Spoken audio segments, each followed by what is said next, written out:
Right. Hi, everyone. Thanks for making it today. This is our 8th webinar in October. I'm Steve Smedley, Associate Director at Acuity. I'd also like to welcome James Prestwich, who's CIH's Director of Policy and External Affairs.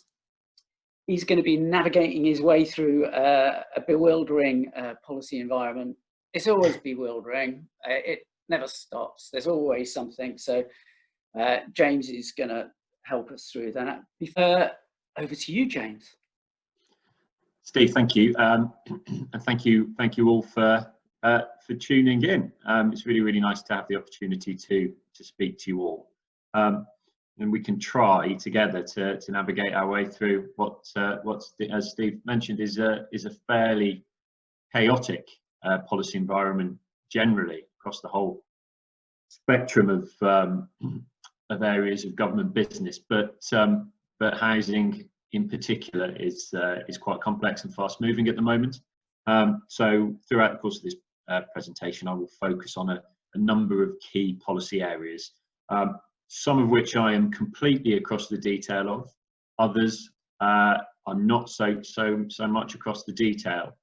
So we'll see how we get on with the questions on some of the areas, particularly building safety, which is, I think, such an important area of concern and of focus that we within CIH have Debbie Lana, who's head of practice, who specifically looks after that area, which I think highlights the importance and also just the sheer depth of stuff that one needs to process and understand in order to be able to be fully across the building safety agenda. But any questions on that, I will also be happy to answer as best I can, and can clearly signpost so you can get the answers that you need if I'm not quite able to give you what you wanted.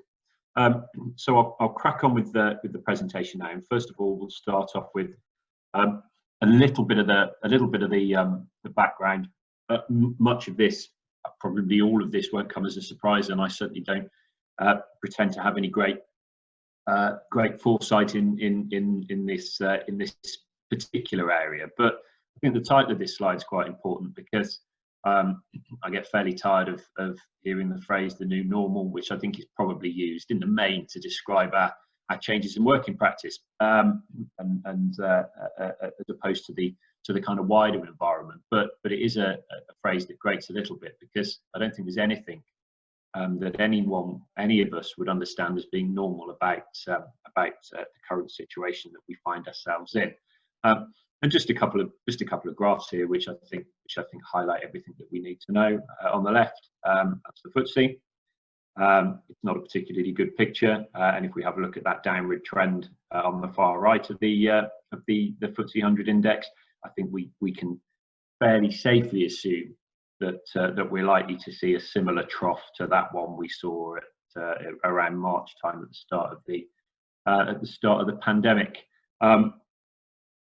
Again, nothing you won't know here, but the news today from Imperial and Mori on the rising in infection rates across the UK is in line with what we're seeing across the rest of Europe, although we're maybe some way behind the curve as far as places like France and Spain are concerned. But what's clear is this is going to be a pretty bleak winter, and there's some very big decisions for government to make, particularly around lockdown and further measures that are likely to be quite restrictive on our way of living and our way of working, but will hopefully serve to save lives and to ease some of the pressure on frontline medical services, which is going to be so important if we're going to get through all of this.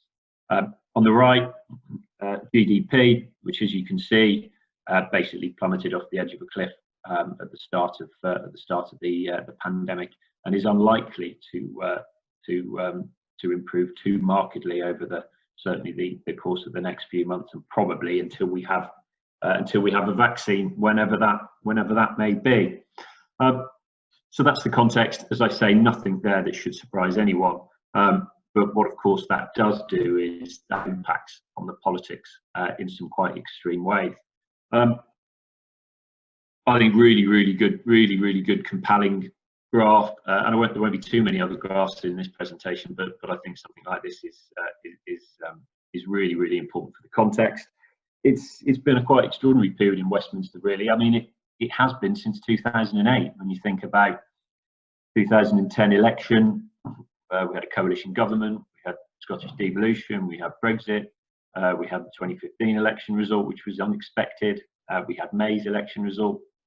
It's just been, it feels as though politically we've been in tumult really since 2008, and that looks set to continue really, which is bizarre when you think in March or just before the pandemic, it appeared as though we'd returned to a degree to wherever you are on the political spectrum, to a degree of political normalcy, in as much as we had a government for the first time in a long time with a large majority.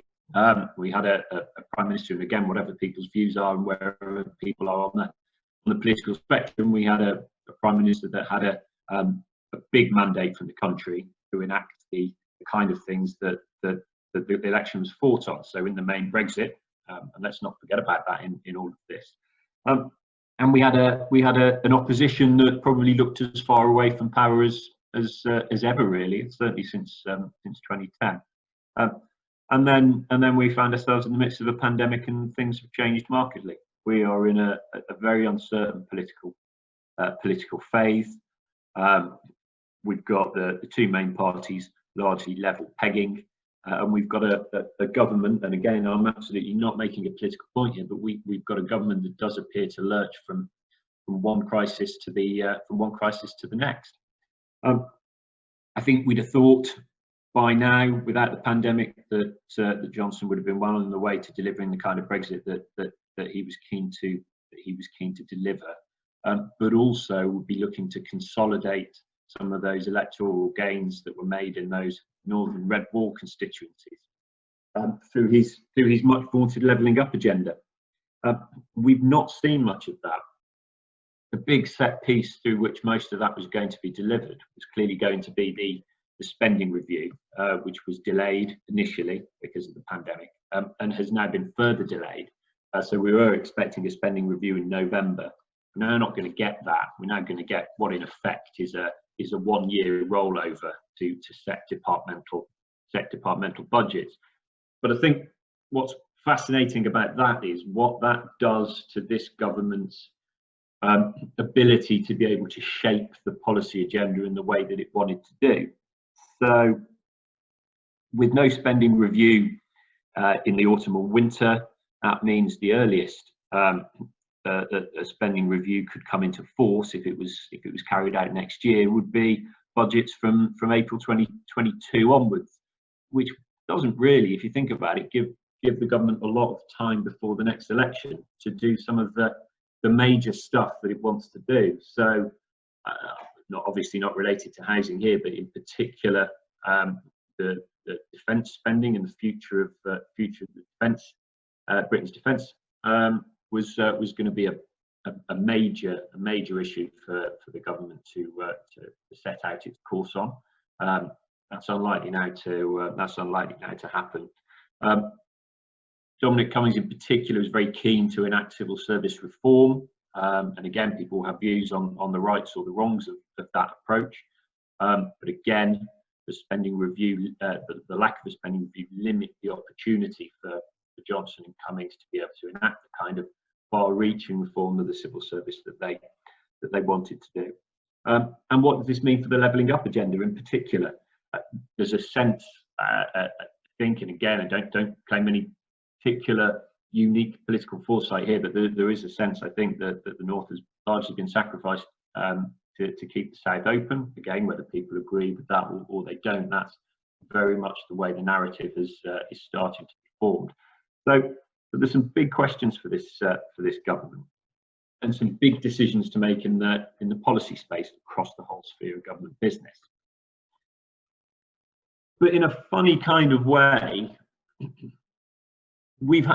it's actually been quite a busy time for housing. So whilst pretty much all of the government's focus, and certainly its economic focus, has been on getting the country through the pandemic, if you're not in the sector and of the sector, I would imagine you might have missed a lot of this. But actually, there's quite a lot that's gone on in the housing space.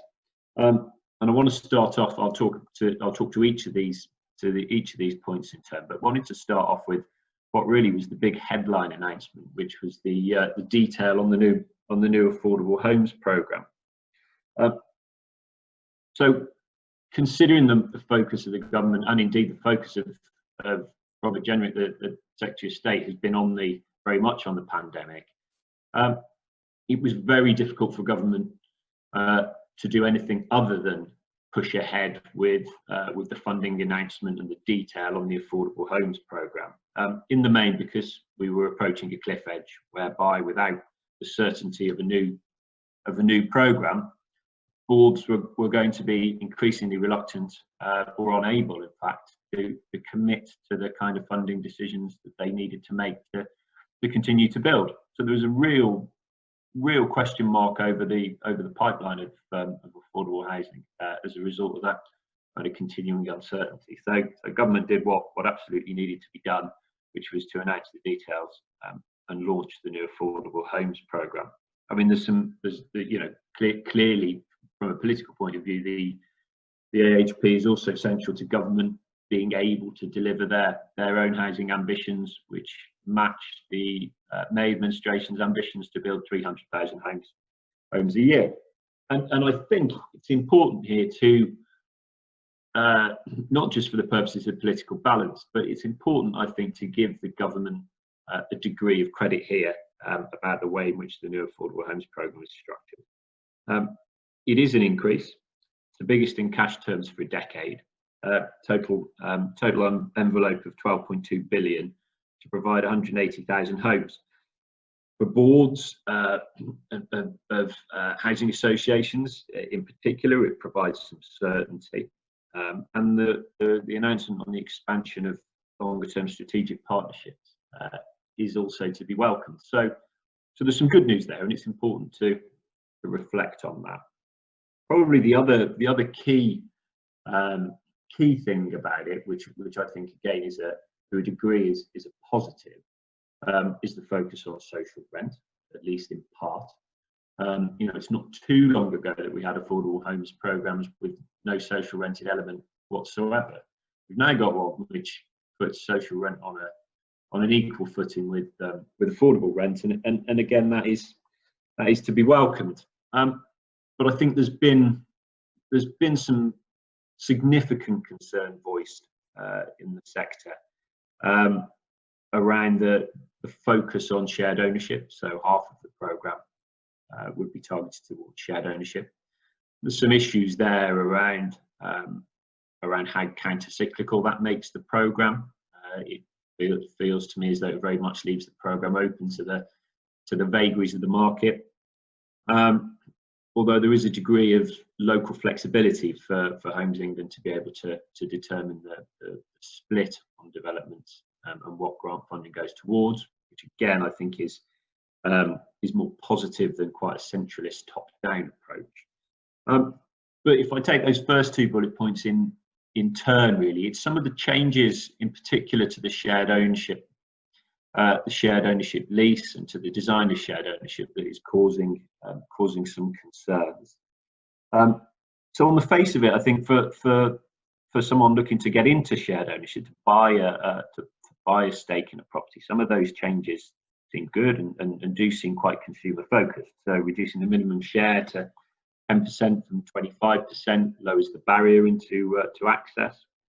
Allowing people to buy an additional share in their homes in 1% instalments with reduced fees. Again, I mean, that sounds reasonably attractive to the consumer, but I think has some significant issues, I think, about how practically that is done and what the costs might be for the landlord. And probably the biggest area of controversy is around the 10-year period where the landlord will cover the cost of repairs and maintenance. So on new shared ownership leases. That is a fundamental change to the existing shared ownership lease. All of these things taken together do present some challenges for viability, shared ownership, and some providers have already said that in particular this is going to affect the ability to use shared ownership to cross-subsidise other tenures, social rent in particular. So there are some challenges around this. In particular, it's no surprise, I think, that government is focused on home ownership and routes into home ownership, and that is in and of itself a laudable aim to increase access to home ownership. But I think, you know, if taken in isolation, that feels like a good thing. I think when combined with within an affordable homes programme, when you think about some of those challenges for viability, I think that presents some significant barriers to delivery for the sector. So some big question marks, I think, over the affordable homes programme. In addition, as a condition of grant on the affordable homes programme, there will also be attached the right to shared ownership. So this would be for housing association tenants, so they would have a right to purchase a stake in their home in the future. Again, I don't think necessarily that is too much of an issue as far as new build is concerned.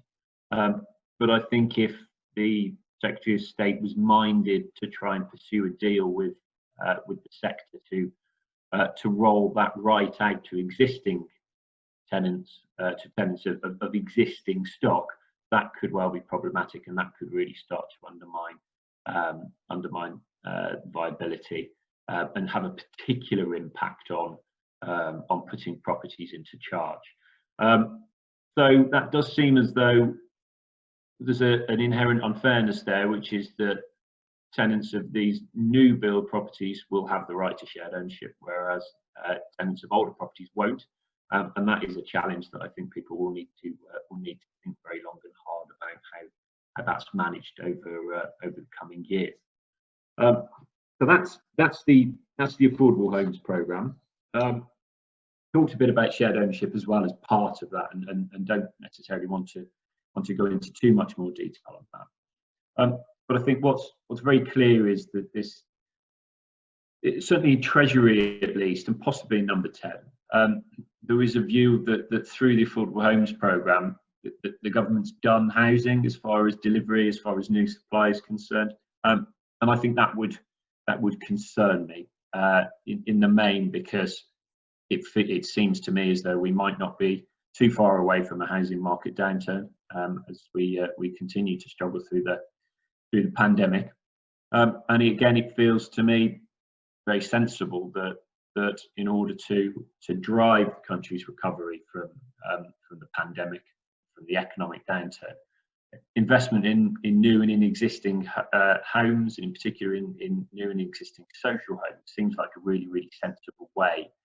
to help to drive growth and build through and out of the pandemic. So I think that was why in particular we were very focused on spending review and what that might mean for housing, and clearly that feels as though it's an opportunity lost to a degree. We can perhaps come back to that on my final slide. So this government, I think, clearly sees the focus of its housing policy as really being on planning and on the planning sector. And there's been fairly significant set pieces as far as planning reform is concerned. So we've got a consultation on the changes to the current planning system, and then we've also got the planning white paper. So two pretty fundamental areas here. As far as changes to the current planning system are concerned, the government rationale is to make planning more efficient. What does that mean? Well, first of all, I think we would probably, most of us, agree that a more efficient planning system is probably a good thing. I think most of us have enough experience of the planning system to know that it has its weaknesses, and maybe some reform is required. It's whether what the government are proposing is the right sort of reform. Will it deliver a better, more effective planning system? And in particular, will it deliver, or will it enable the delivery of the level of affordable, particularly social rented housing that the country needs to be able to solve the housing crisis? And I think there are some major question marks around that. So as far as changes to the current planning system are concerned, we're talking here about changes to the standard method for assessing local housing need. securing first homes through developers' contributions. So we know that this Secretary of State in particular is very attached to first homes. This is very much his brainchild, and clearly government aren't welcoming of comparisons to the ill-fated starter homes, but there is certainly a degree of similarity about the two schemes. So what did we say? We've responded to the consultation. I think there's some big concerns about the new method and what that will do in terms of housing growth, and what it will do for the levelling up agenda.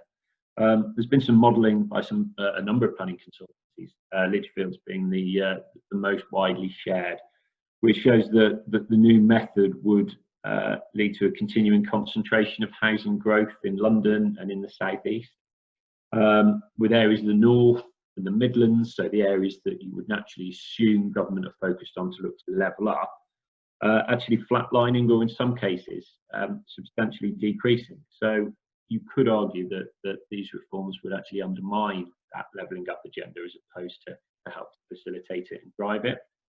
Unsurprisingly, it would lead to high targets in some areas which feel undeliverable, feels like the scale is unmanageable, and then some very low, unambitious targets in other areas, including in areas where recent delivery has been quite strong, and you would anticipate are ripe for growth. So again, doesn't feel as though it's feeding in a positive sense to the levelling up agenda, but almost feels as though it's continuing the focus on sprawl in London and the southeast.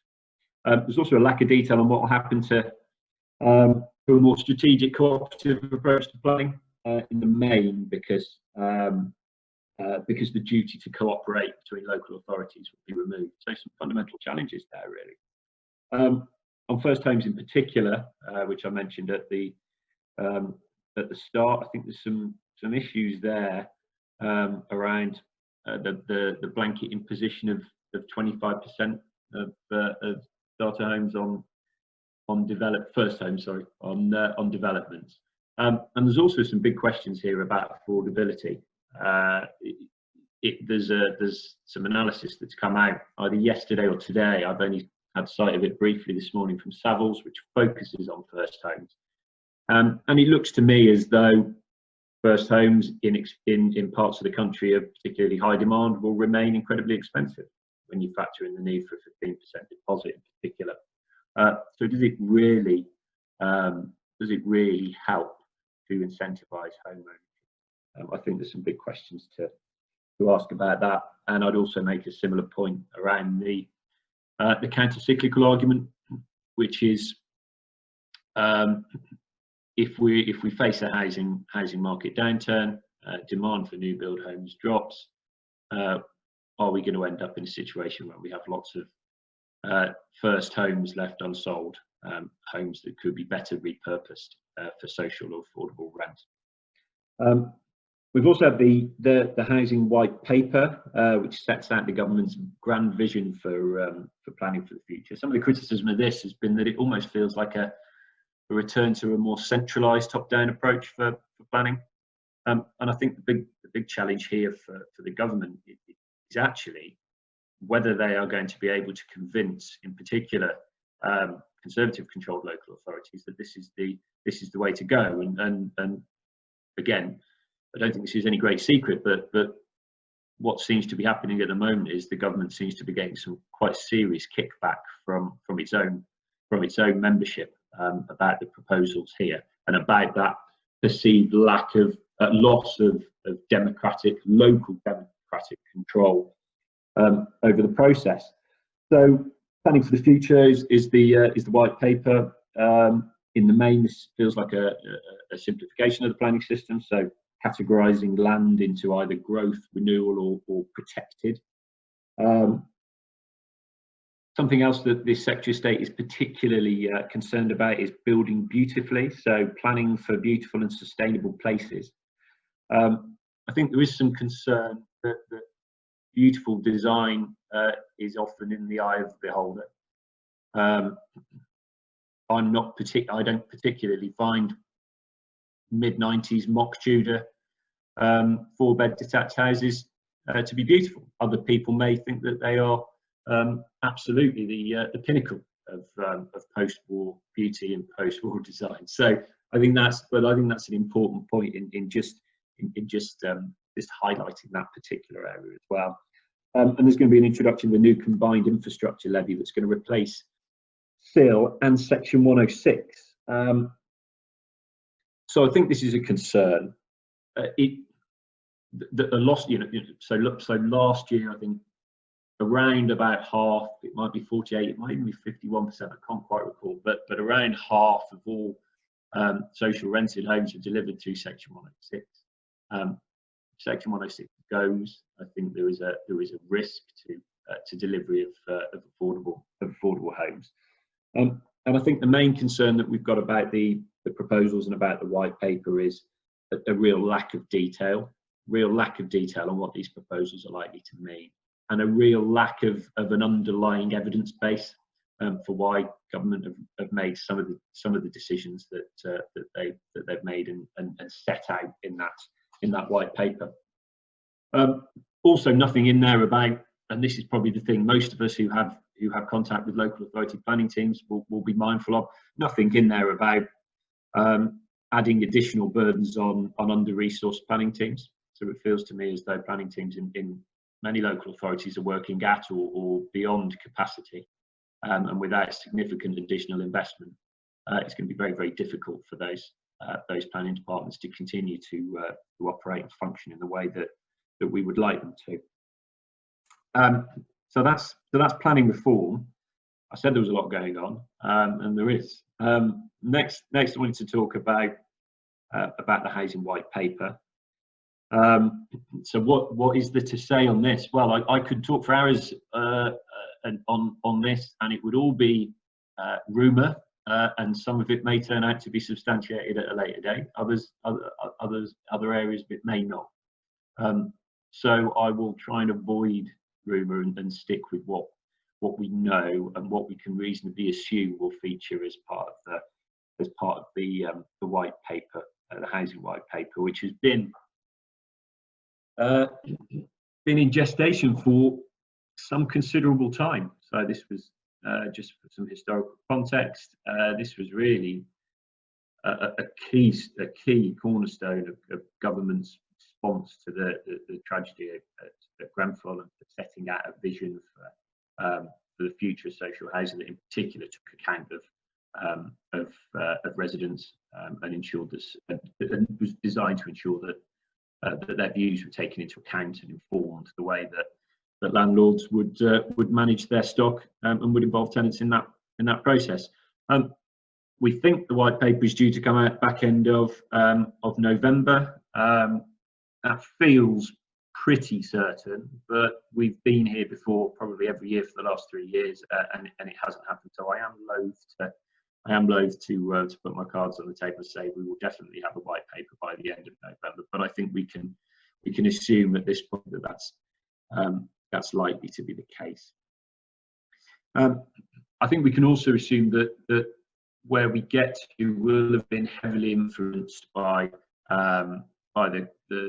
the consultation that any number of housing ministers and government departments have had throughout the process with tenant groups. So I think we can very much expect to see a white paper that is heavily influenced by that, and that really puts consumer regulation and a focus on consumer regulation front and centre for the first time since, well, I guess 2010, where we moved away from the Tenant Services Authority and we moved to a regulatory regime which focused on governance and financial viability.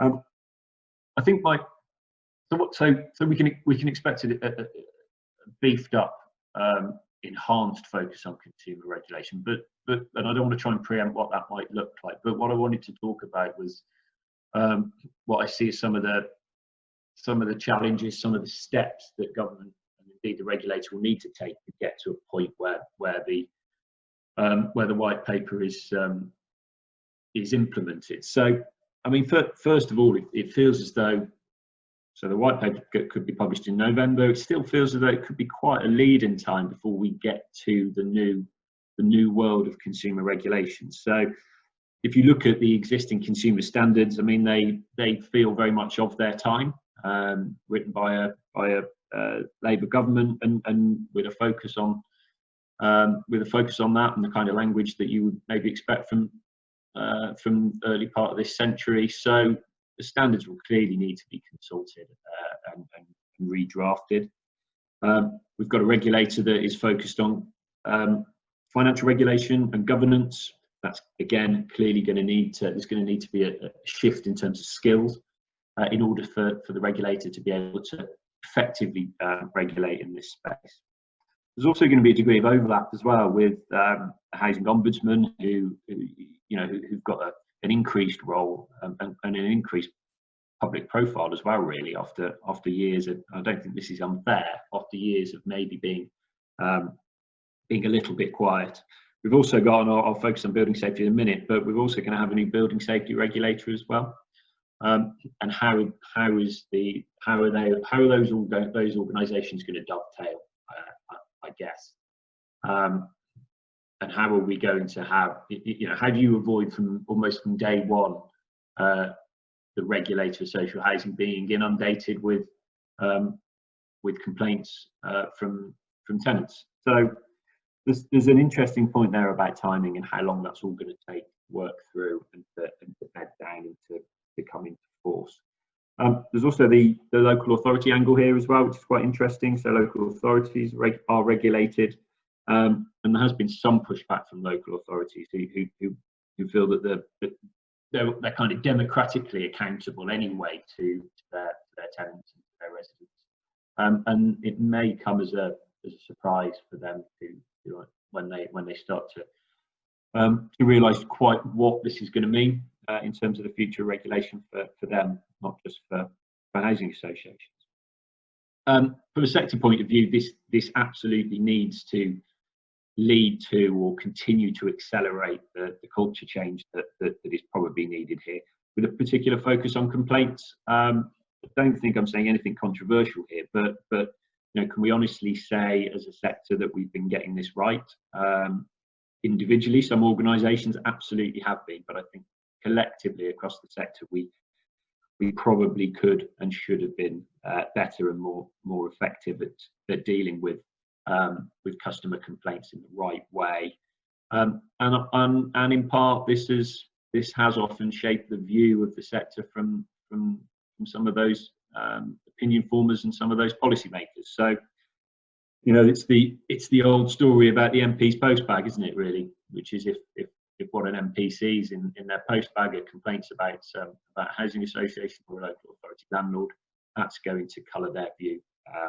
So definitely a focus there for all of us to make sure that we are better at dealing with complaints from customers. I think all of this ties in, and you probably would expect me to say this as someone that works for the professional body, but all of this I think ties into the need for an enhanced focus on professionalism across the sector. That is something that we're working on very hard at CIH to develop a professional framework which will tie into the existing qualifications that we have and ultimately could tie into membership as well.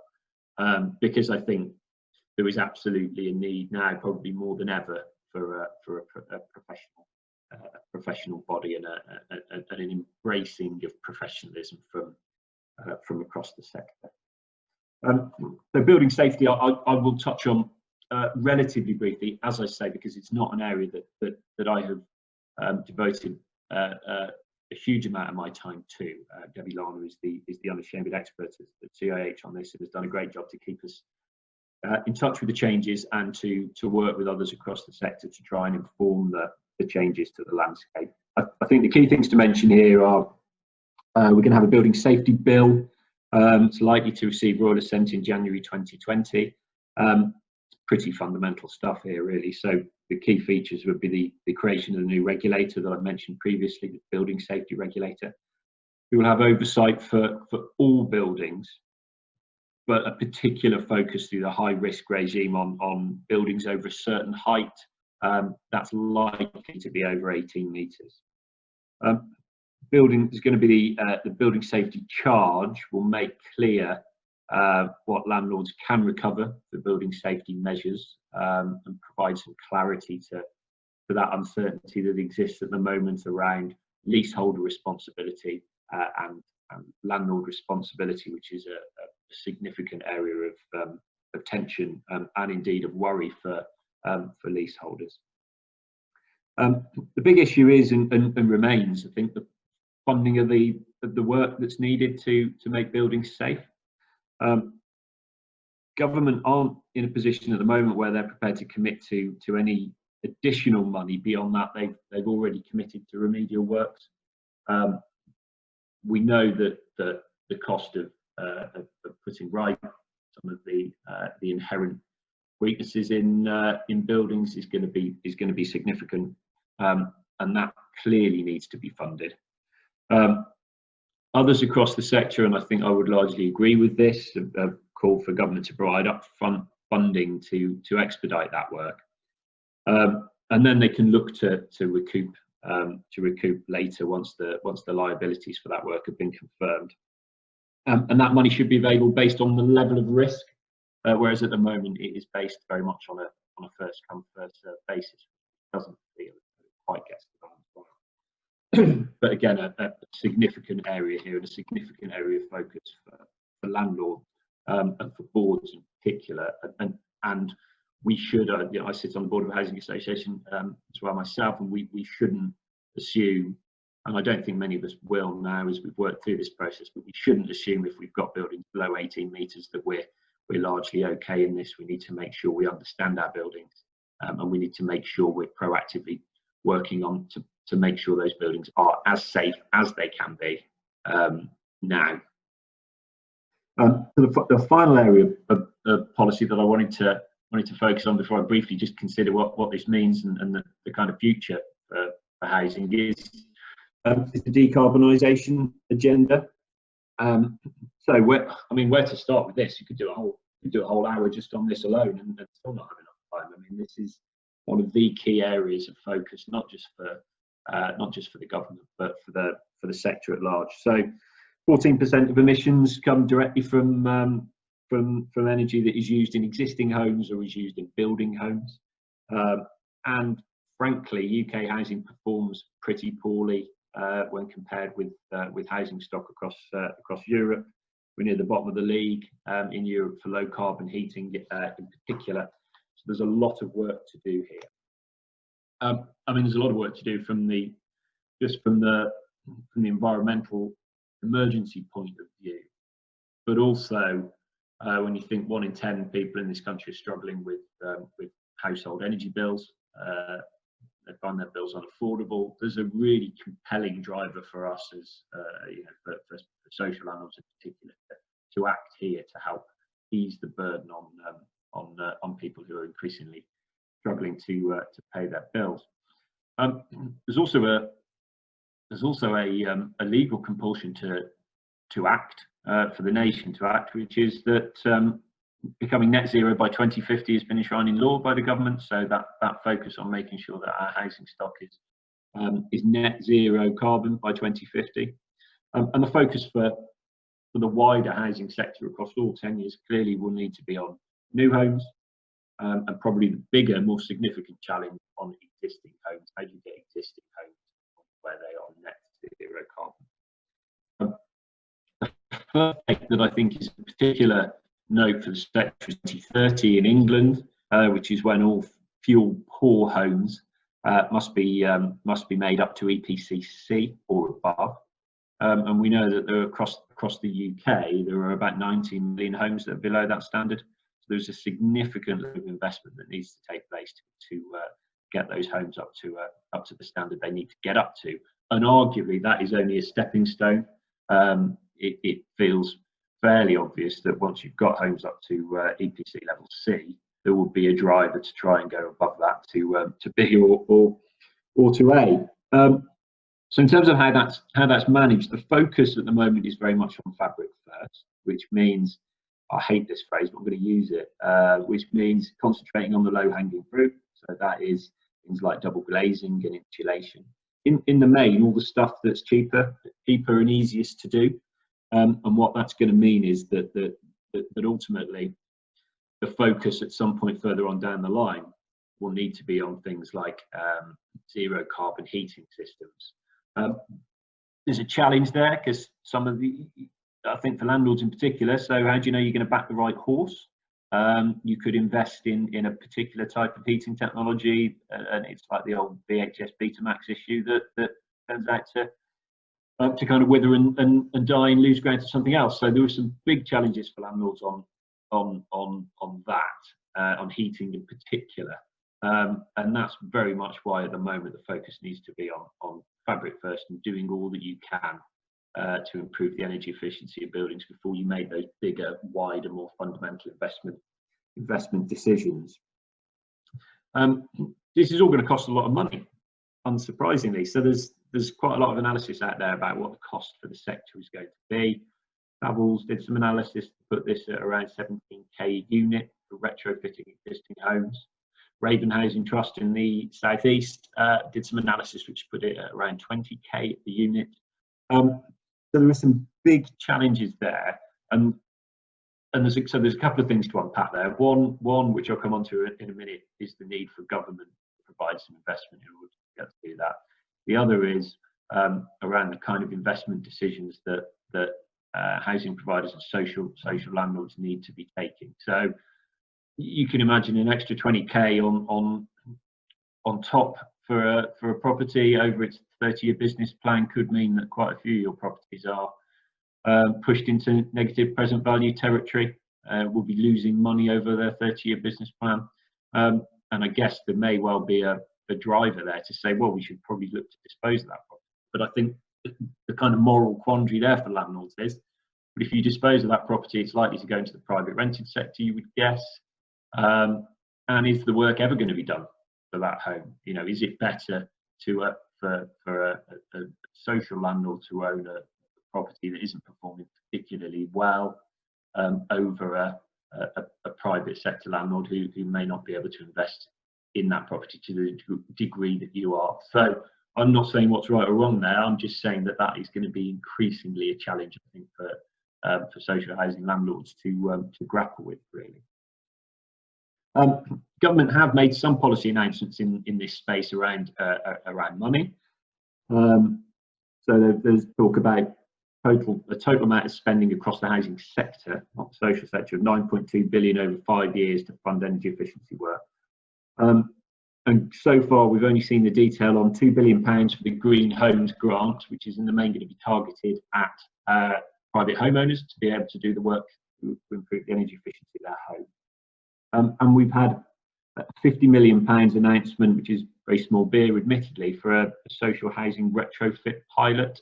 So the idea here will be that money will be made available for landlords, housing associations through local authorities bid for to effectively pilot some of the methods that they would use to improve energy efficiency in their homes. The focus of that pilot is really going to be on scalability. So what kind of technologies are going to be able to be scalable? That's about it in terms of the detail on the money. Clear that government is going to need to provide more money in this space in the main, because without doing that, boards will have to increasingly consider some of the trade-offs, which is if you need to invest in retrofitting at this level, you might not be able to develop the number of new homes that you wanted to develop. So there are some clear trade-offs there for boards to have to make and to have to grapple with. The one thing that's absolutely certain is we can't ignore this issue. The old ostrich approach of burying my head is absolutely not going to work. And encouragingly, whenever I speak to the boards and chief execs and directors of asset management, I think the understanding is absolutely there, and organisations are already starting to plan for how we're going to get to where we need to get to on this. So those feel like, I mean, that was pretty whistle stop, so I apologise for that, but that does feel like the main areas of future focus as far as the policy environment is concerned. And I just wanted to focus very briefly on what this all means. So you can see there just some thoughts from me really in those bullet points of where I think things might go and what the sector's going to have to grapple with over the coming months and indeed over the coming years. I think the role of housing in the recovery is of particular importance here.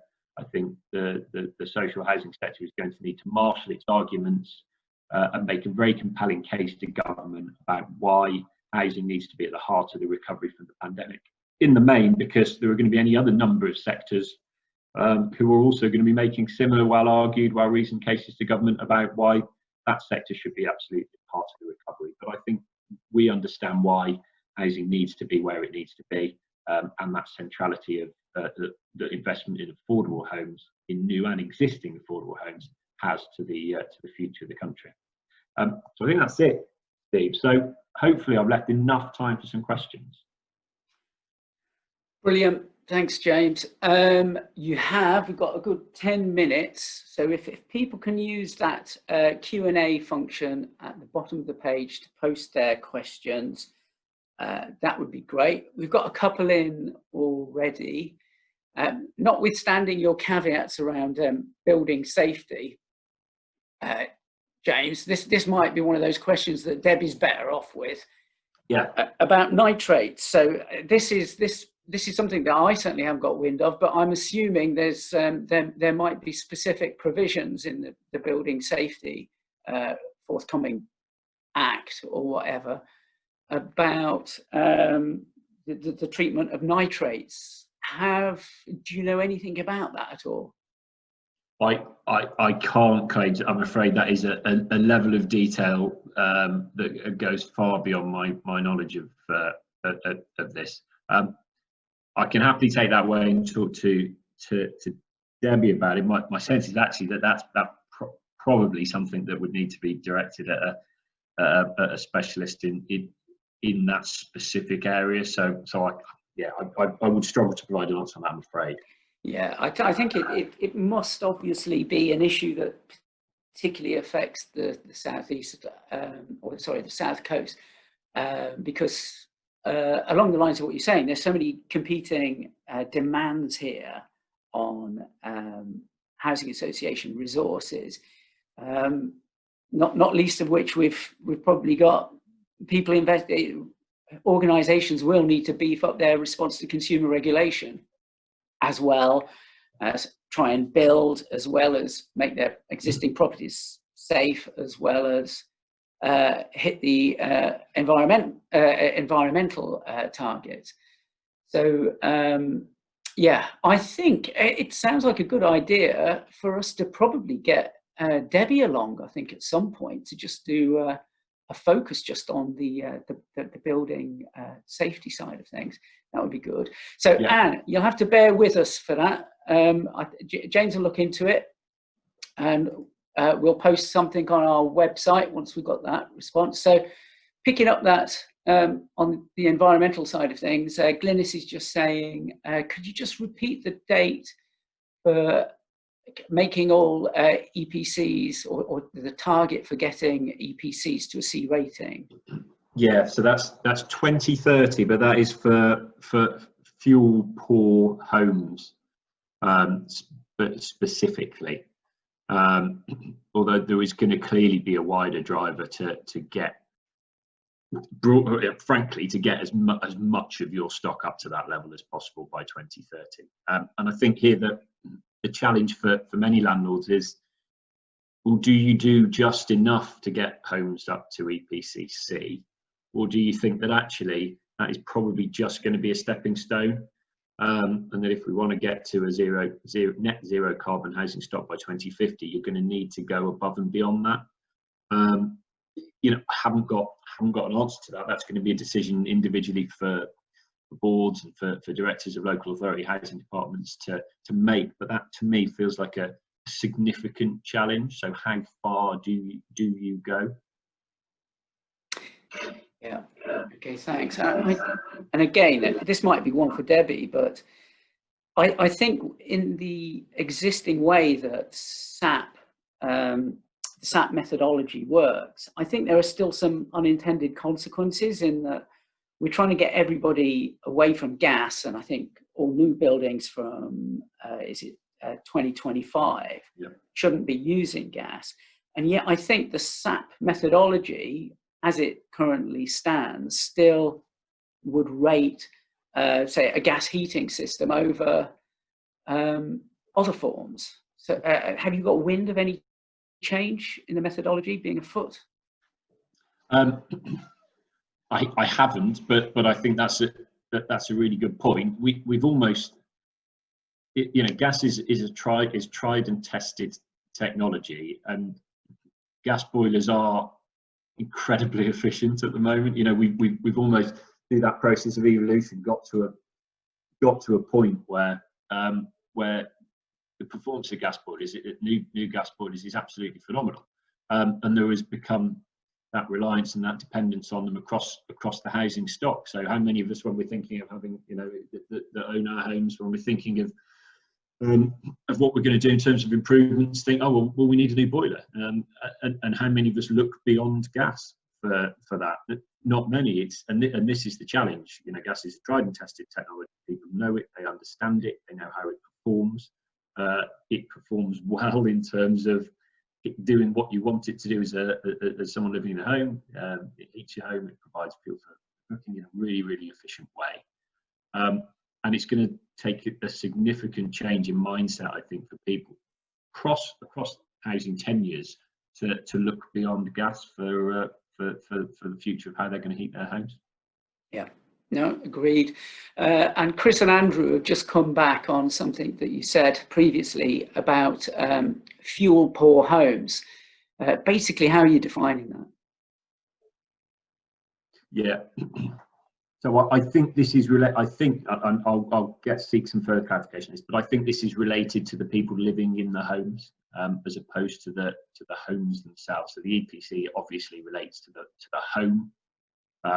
But the fuel poor element relates to the person living in the home. So it's that focus on trying to improve outcomes for people who are struggling. So that's the primary focus.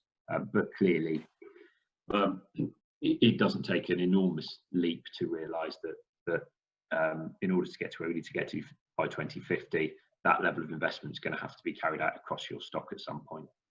Yeah, great. Leslie Lanyon has said, how receptive have housing associations been to the changes in the grant conditions for the new ADP, particularly around changes to shared ownership? Yeah. So what's your sense there? My sense is that people will look to make it work, and will look to do the best that they're able to do. You know, grant isn't the only game in town.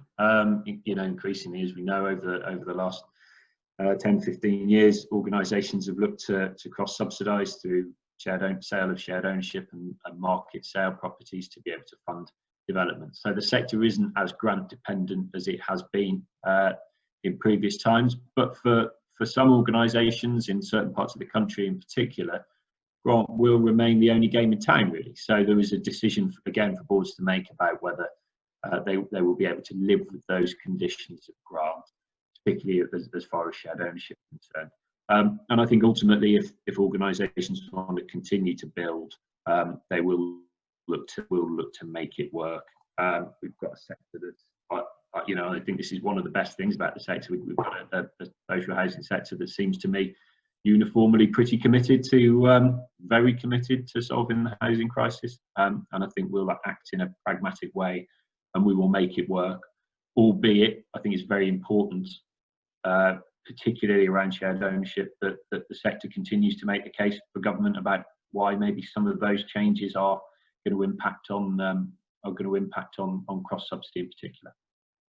Okay, thanks for that.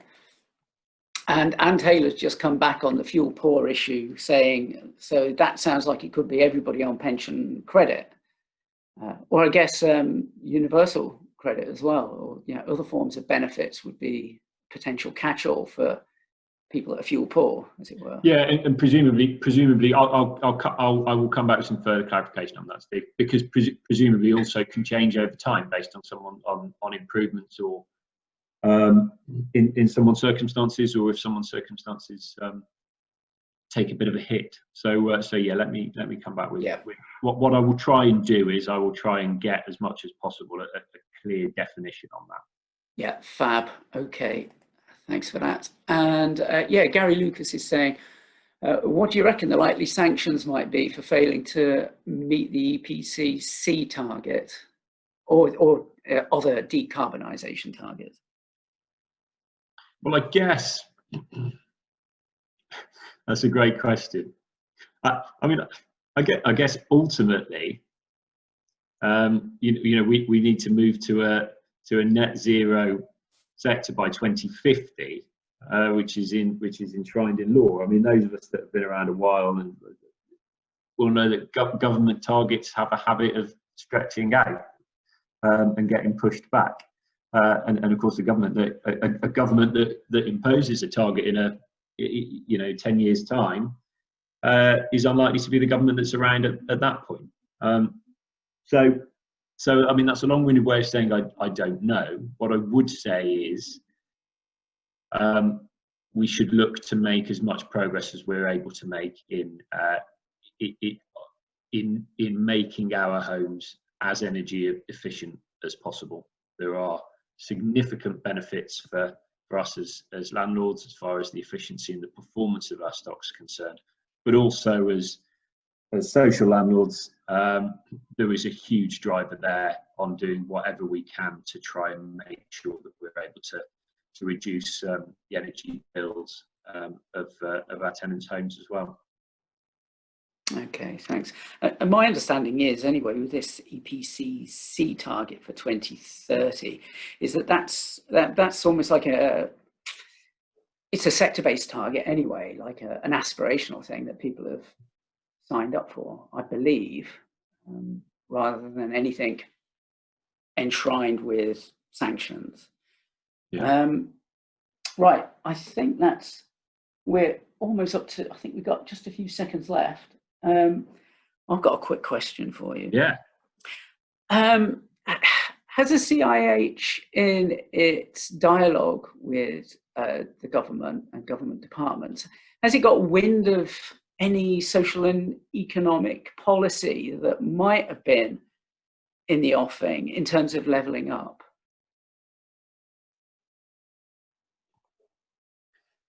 Specifically related to housing, Steve?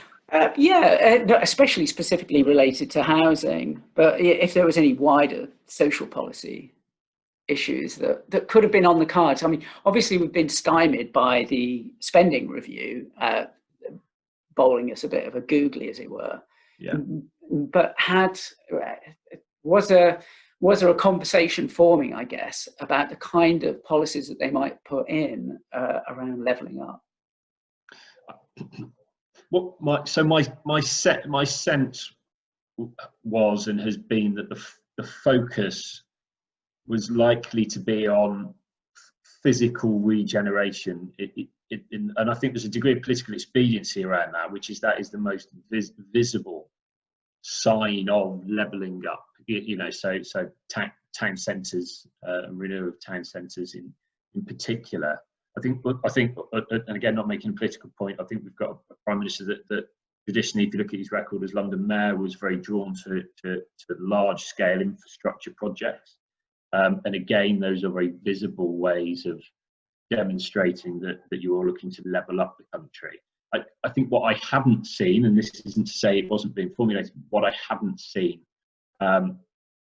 was too much around the skills side of things. So how do you look to drive growth through investment in skills and investment in jobs? So there was some talk about the Northeast becoming a centre for so much of this zero carbon work, the work to decarbonise, but I hadn't seen much of the detail on that, and I think naturally what tends to get focus are some of those more eye-catching things which might not work in the slightest, and people will have differing views on, but things like free ports and that kind of thing. So again, this is a personal view. I would say what I haven't seen in my dialogue with government was a clearly articulated vision for what levelling up was going to look like. That's probably no surprise, I guess, based on their past form. No, that's been really, really helpful. We've got one last comment from Jan Taranchuk. Hi, Jan. Good to hear from you again. Yes, he was just saying the fire safety bill hasn't been mentioned, and if we're going to get Debbie back, we should stick that on the menu as well. So yeah, absolutely. I think that would, that should be first and foremost. I mean, you could probably do an hour on any of the individual points that I've mentioned, but it feels to me as though, because of the level of because how technically it can get, I think a session on building safety would be really, really, really important and really useful. Great. Yeah, good idea, Jan. We'll do that. Right, James, I've overshot. I think we're all going to turn into pumpkins. Thanks so much for making the time available and such a comprehensive canter through the policy world. It would be great to see you again at some point in the new year to tell us where we've got to. Hopefully, by then, some things might be clearer. We'll have a white paper. We'll have a number of other bills. Hopefully, we might know a little bit where we're going with Brexit. So it'd be good to touch base then. So yeah, thanks so much. And thanks everybody else for attending. We'll let you know when we're going to do a bunch of these again in the new year. So thanks everyone, and bye-bye. Thank you.